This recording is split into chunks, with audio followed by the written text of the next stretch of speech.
Washington enclenche la deuxième étape du plan Trump pour Gaza. Objectif, démilitariser le Hamas, sécuriser la bande côtière et démarrer la reconstruction de l'enclave. Le processus s'annonce périlleux et le flou s'installe. Lenteur du retrait israélien, flou sur la gouvernance future et résistance du Hamas. Mais Donald Trump est pressé. Le porte-parole de la mission américaine à l'ONU a donc mis jeudi la pression sur le Conseil de sécurité des Nations Unies pour rapidement faire adopter le plan de paix américain.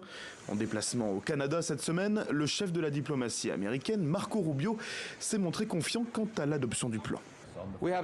Nous avons un nouveau projet et nous sommes optimistes quant à sa réalisation. Cela doit être fait de la bonne manière et puisqu'il y a beaucoup de pays différents, il faut équilibrer leurs intérêts.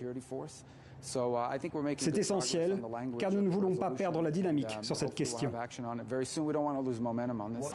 Pourtant, les points de blocage sont encore nombreux. Le déploiement de la force internationale de stabilisation voulue par les États-Unis qui reste très difficile car les volontaires se font rares et que Israël s'y oppose fortement.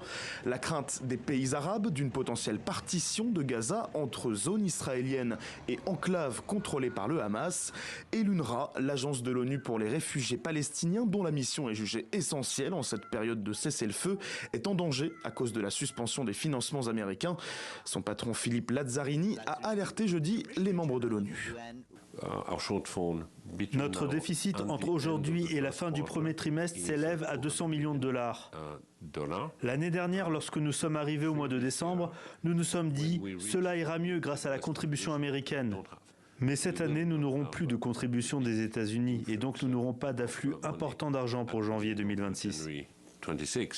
Si les membres du Conseil soutiennent globalement l'idée de création d'un comité de paix présidé par Donald Trump, ils soulignent toutefois les zones d'ombre, encore trop nombreuses, ce qui risque de compromettre la mise en place rapide de ce plan américain.